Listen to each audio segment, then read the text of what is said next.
నీ సన్నిధికి వచ్చామయ్యా. దేవుని చేసిన మేలుని బట్టి దేవుని స్తుతిస్తూ ఈ పాట పాడదాం. 155. మా సర్వానిధి నీవయ్యా, నీ సన్నిధికొచ్చామయ్యా.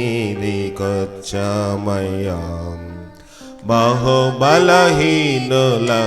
యేసయ్యా, మమ్ము బలపరచుము యేసయ్యా. యేసయ్యా యేసయ్యా మా ప్రియమైన యేసయ్యా. యేసయ్యా యేసయ్యా మా ప్రియమైన యేసయ్యా. మా సర్వానిధి నీవయ్యా, నీ సన్నిధికొచ్చామయ్యా. బహుబలహీనులము యేసయ్యా, మమ్ము బలపరచుమో యేసయ్యా. మా రక్షకుడవో, మా స్నేహితుడవో, పరిశుద్ధుడవో మా యేసయ్యా. మా రక్షకుడవో, మా స్నేహితుడవో, పరిశుద్ధుడవో మా యేసయ్యా. పరిశుద్ధమైన నీ నామమునే, పరిశుద్ధమైన నీ నామమునే స్తుతింపవచ్చామయ్యా. మా స్తుతులందుకో యేసయ్యా, మా స్తుతులందుకో యేసయ్యా. యేసయ్యా యేసయ్యా మా ప్రియమైన యేసయ్యా. యేసయ్యా యేసయ్యా మా ప్రియమైన యేసయ్యా. మా సర్వానిధి నీవయ్యా, నీ సన్నిధికొచ్చామయ్యా. బహుబలహీనులము యేసయ్యా, మమ్ము బలపరచుమో యేసయ్యా. నీవే మార్గము, నీవే సత్యము, నీవే జీవము మా యేసయ్యా. నీవే మార్గము, నీవే సత్యము, నీవే జీవము మా యేసయ్యా. జీవపు దాత శ్రీ యేసునాథ, జీవపు దాత శ్రీ యేసునాథ స్తుతింపవచ్చామయ్యా. మా స్తుతులందుకో యేసయ్యా, మా స్తుతులందుకో యేసయ్యా. జీవపు దాత, జీవపు దాత శ్రీ యేసునాథ, జీవపు దాత శ్రీ యేసునాథ స్తుతింపవచ్చామయ్యా. మా స్తుతులందుకో యేసయ్యా, మా స్తుతులందుకో యేసయ్యా. యేసయ్యా యేసయ్యా మా ప్రియమైన యేసయ్యా. యేసయ్యా యేసయ్యా మా ప్రియమైన యేసయ్యా. మా సర్వానిధి నీవయ్యా, నీ సన్నిధికొచ్చామయ్యా. బహుబలహీనులము యేసయ్యా, మమ్ము బలపరచుమో.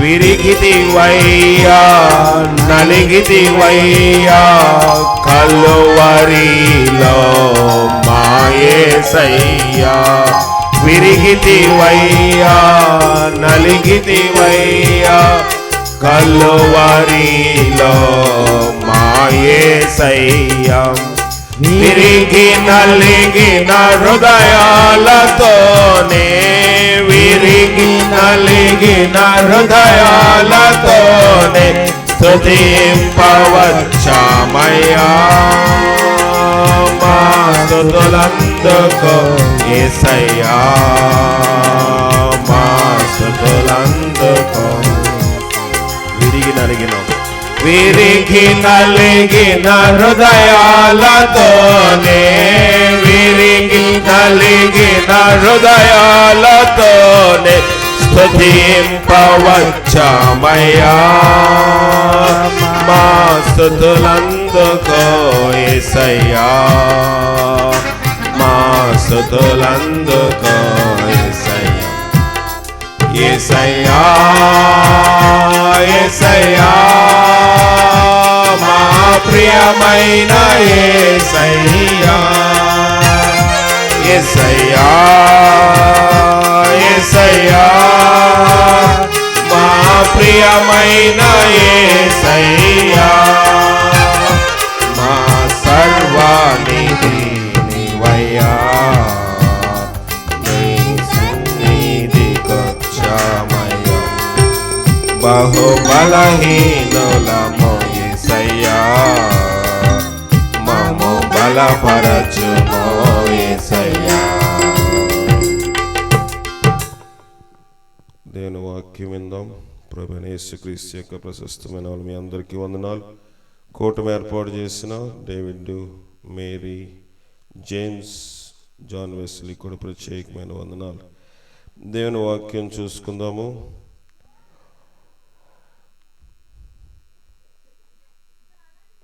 ఆదికాండము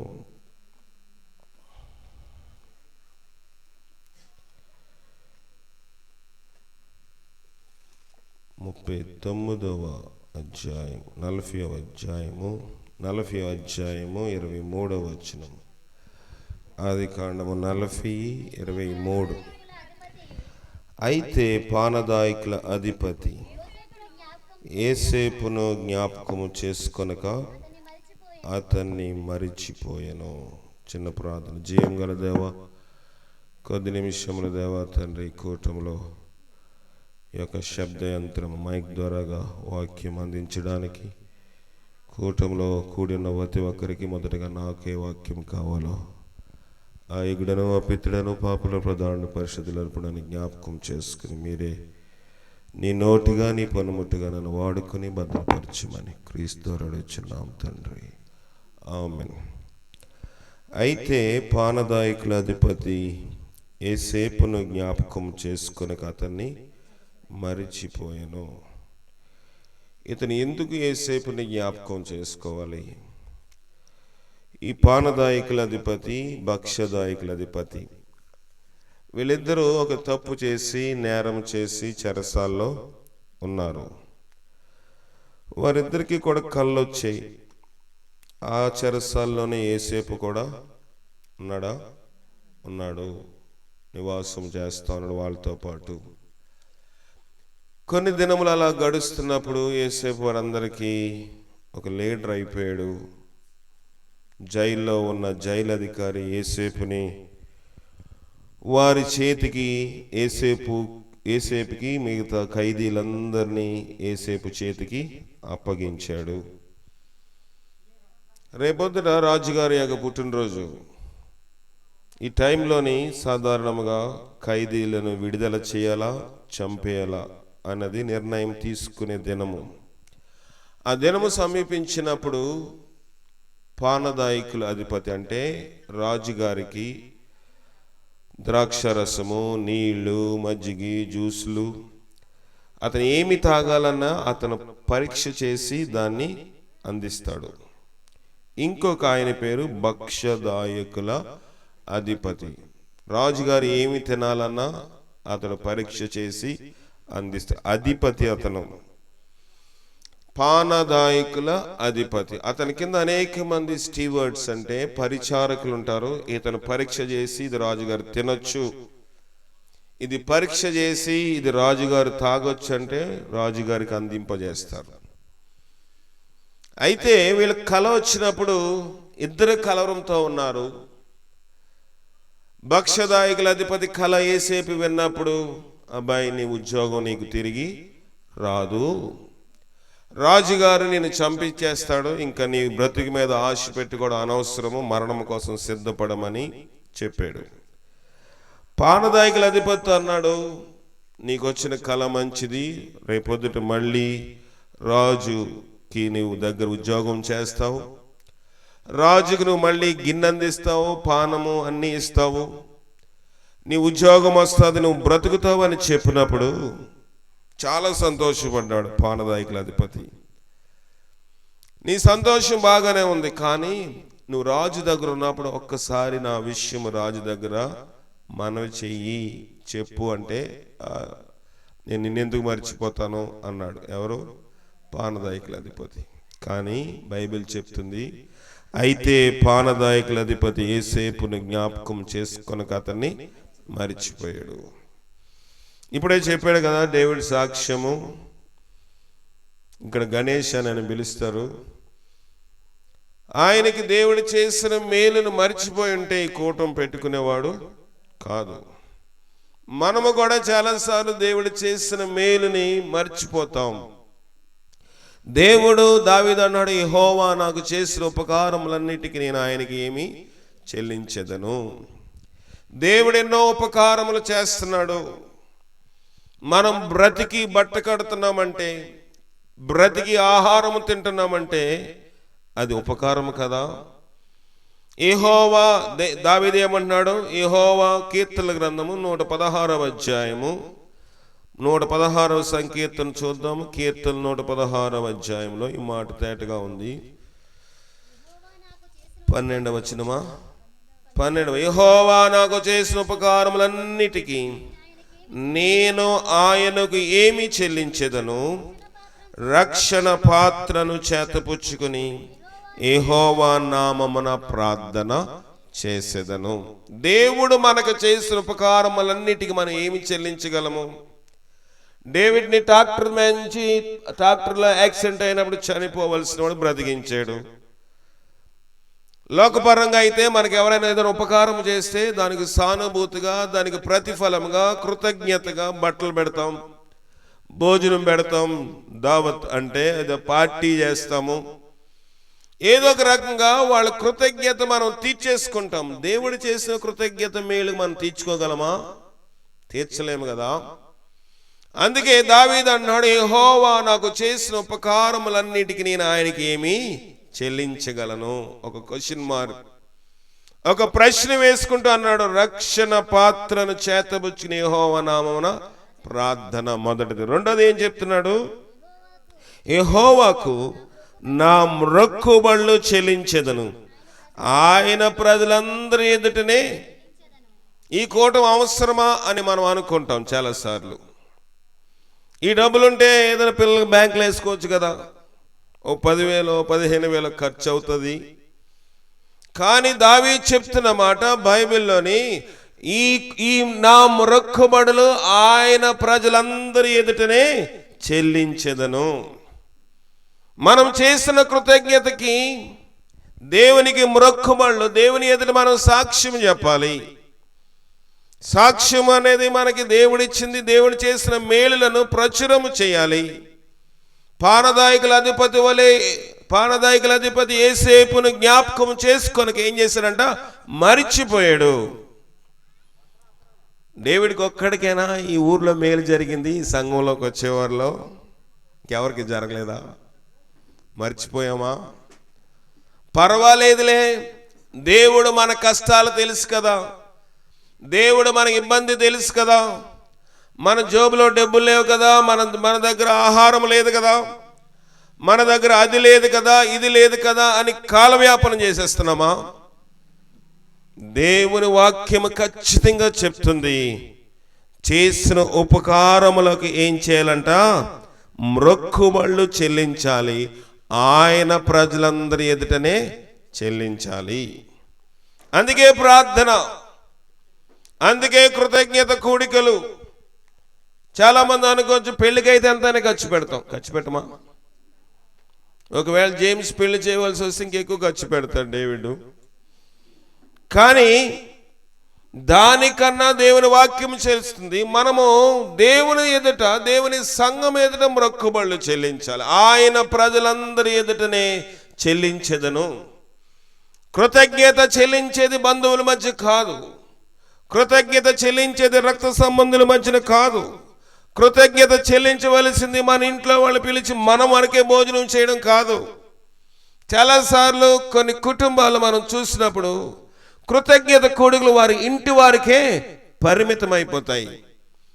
సంఘమును పిలిచి మనకు బాగోనప్పుడు, మనకి ఏదైనా కష్టం వచ్చినప్పుడు, వివాహం అవ్వాలంటే, మంచిగా విద్యలో పరీక్షలు పాస్ అవ్వాలంటే, ఎంట్రన్స్ ఎగ్జామ్ పాస్ అవ్వాలంటే, లేకపోతే హాస్పిటల్లో నుంచి త్వరగా రావాలంటే, ఎన్నెన్నో కార్యక్రమాల కోసము ఏం చేస్తాము?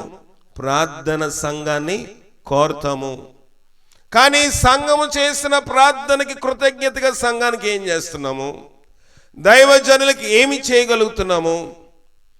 అందుకే మన జీవితాలు, లేకపోతే నా జీవితము, మన జీవితం ప్రశ్నార్థకంగా మిగిలిపోతున్నాయి. దేవుడు ఉపకారం చేస్తే, అయ్యా దేవుడు మేలు చేశారండి, దేవుని దయని బట్టి ఆరోగ్యం బాగుందండి, మీ ప్రార్థన అండి, మీ ప్రార్థన అండి, మీరు అందరూ ప్రార్థన చేశారు, బాగానే ఉన్నాం అని చెప్పడం వరకే కాదు. మొదటిగా ప్రార్థన చేయాలంటారు, రెండోది మ్రొక్కుబళ్ళు చెల్లించాలి. ఆయన ప్రజలందరి ఎదుటనే మ్రొక్కుబళ్ళు చెల్లించాలి.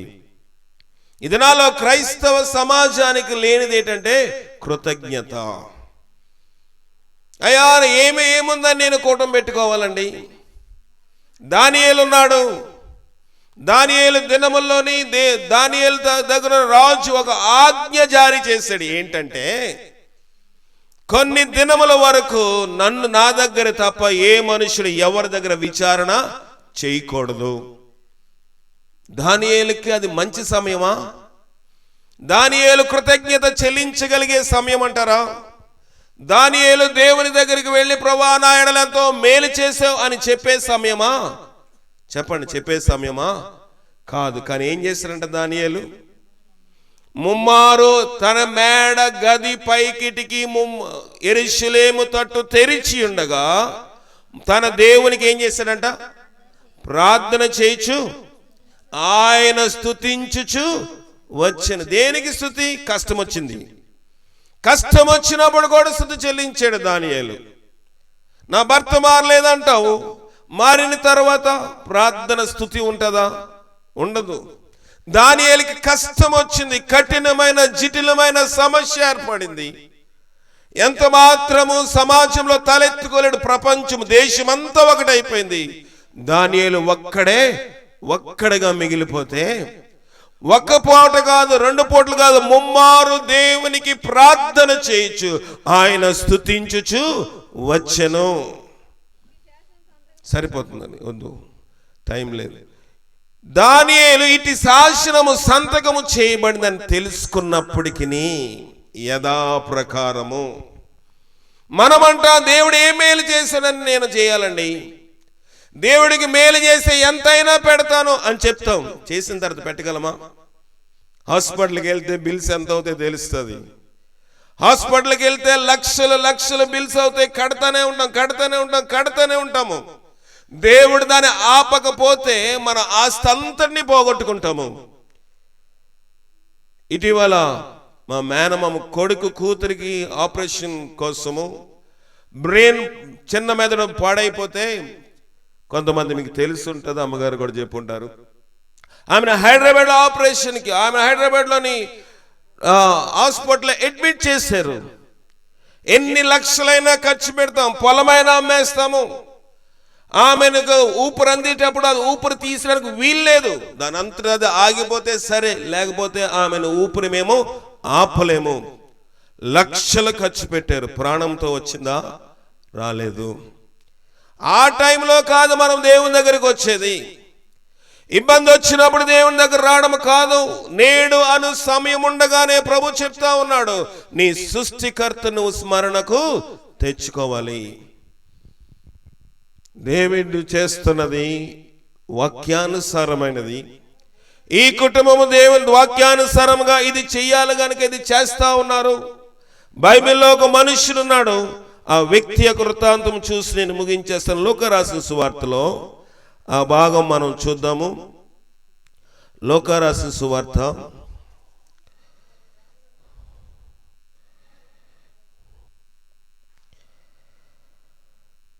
లూకా 17వ అధ్యాయము 12 నుంచి చదవండి. ఆయన ఒక గ్రామములోనికి వెళ్ళుచుండగా 10 మంది కుష్ఠరోగులు ఆయనకు ఎదురుగా వచ్చి దూరమున నిలిచి, యేసు ప్రభువా మమ్మను కరుణించమని కేకలు వేశారు. ఏం చేశారంట? దూరమున నిలుచున్నారు. యేసు ప్రభువా మమ్మను కరుణించమని కేకలు వేశారు. ఎంతమంది అంట? 10 మంది కేకలు వేశారు. అంటే 10 మంది ప్రార్థన చేశారు. ఏమైందంట? చదవండి. ఆయన వారిని చూచి, మీరు వెళ్ళి మిమ్మును యాజకునికి కనుపరుచుకోండి వారితో చెప్పాను. వారు వెళ్ళుచుండగా వారు శుద్ధులైరి, బాగుపడిపోయారు, స్వస్థత పొందేశారు. వారు చేసిన ప్రార్థనకు జవాబు వచ్చిందా? వచ్చింది కదా. వారు దేవాలయంలోనికి వెళ్ళమన్నాడు. ఎవరు? ప్రభు అయిన యేసుక్రీస్తు. ఎందుకు వెళ్ళమన్నాడు? ఆ దినాల్లో కుష్ఠరోగం ఎవరికైనా ఉంటే వారు దేవాలయంలోకి వెళ్ళి దేవుని ఆరాధించుకోవడానికి వీలు ఉండదు. వారి పేర్లు దేవాలయం దగ్గర బయట జాబితాలో రాయబడి ఉంటాయి. ఆ కుష్ఠరోగం పోతే, అయ్యా మా కుష్ఠరోగం పోయింది, మా వైద్యశాల అంటే మా హాస్పిటల్ వారు మా క్లియరెన్స్ సర్టిఫికేట్ ఇచ్చారు, కుష్ఠరోగం లేదని అని చూపించుకున్నా, వారి దేహము చూపించో మా కుష్ఠరోగం లేదు, మేము లోపలికి వస్తామని ఎవరికి చూపించాలంట? యాజకుడి కంటే దైవజనుడికి చూపించాలి. ఆయన చూసి ఆ కుష్ఠరోగం లేదు, వచ్చి వారం నుంచి ఇతను ప్రార్థనకి దేవాలయంలోనికి రావచ్చు. ఇది ఆ దినాల్లో ఉన్న సిద్ధాంతము. కనుక ఈ 10 మంది కుష్ఠరోగులు దూరముగా ఉండిపోయారు. యేసు ప్రభు దగ్గరికి రావడానికి కూడా వీల్లేని పరిస్థితుల్లో, వాళ్ళు ప్రభు దగ్గరికి రాలేని పరిస్థితుల్లో ఏం చేశారంటే వాళ్ళు బిగ్గరగా కేకలు వేశారు. మనము కూడా కష్టం వచ్చినప్పుడు గట్టిగా ప్రార్థన చేస్తాం, కష్టం వచ్చినప్పుడు కన్నీరుతో ప్రార్థన చేస్తాము, కష్టం వచ్చినప్పుడు ఎవరు కనబడితే వాళ్ళు ప్రార్థన చేయమని అడుగుతాము. ఈ కుష్ఠరోగులు కూడా అలాగే చేశారు. అలా అడగడం తప్పు అని చెప్పటం లేదు, కానీ తర్వాత ఏం జరిగిందంట? వారిలో ఒకడు తనకు స్వస్థత కలుగుట చూచి గొప్ప శబ్దముతో దేవుని మహిమ పరచుచు తిరిగి వచ్చి ఆయనకు కృతజ్ఞత స్తుతులు చెల్లించేను. వారిలో ఒక్కడు, 10 మందికి స్వస్థత వచ్చింది, 10 మంది కుష్ఠరోగం పోయింది, 10 మంది దేవాలయంలోకి వెళ్ళారు. మిగతా 90 ఎక్కడికి వెళ్ళిపోయారంట? ఇంటికి వెళ్ళిపోయారు. ఒక్కడు మాత్రం ఎక్కడికి వచ్చాడు? వారిలో ఒక్కడు తనకు స్వస్థత కలుగుట చూచి తిరిగి వచ్చి గొప్ప శబ్దముతోటి ఏం చేశాడంట? దేవుని మహిమపరిచాడు, తిరిగి వచ్చాడు. మనం ఎన్నిసార్లు దేవుని దగ్గరకు వస్తాము? చాలా మంది అంటారు, నాకు ఆరోగ్యం బాగైతే, నా భర్త బాగైతే, నా భార్య బిడ్డలు బాగుంటే, నేను పరీక్షలో పాస్ అయితే, నాకు ఈ సమస్య నుంచి విడుదల వస్తే నేను దేవుని దగ్గరకు వస్తాను. విడుదల వచ్చేవాళ్ళు ఉంటారా? అప్పుడుతో దేవుని మర్చిపోతారు, పానదాయకుల అధిపతి వలె. కనుక అక్కడ జరుగుతున్న వృత్తాంతము చూస్తే వాడు గొప్ప శబ్దంతో దేవునికి ఏం చేశాడంట? మహిమ పరుచుచు తిరిగి వచ్చి ఆయనకు కృతజ్ఞతాస్తుతులు చెల్లించుచను ఆయన పాదముల మీద సాగిలపడెను. ఇప్పుడు ఇది మంచిదంటారా, చేయాలంటారా, చేయకూడదంటారా? దేవుడు అడిగాడా? కింద చదువుదాం. వాడు సమరయుడు, అందుకు యేసు 10 మంది శుద్ధులైరి కదా, ఆ 90 ఎక్కడా? ఈ రాత్రి ప్రభు మనల్ని అడుగుతున్నాడు, ఇక్కడ మీ అందరికీ నేను స్వస్థత చేశాను కదా.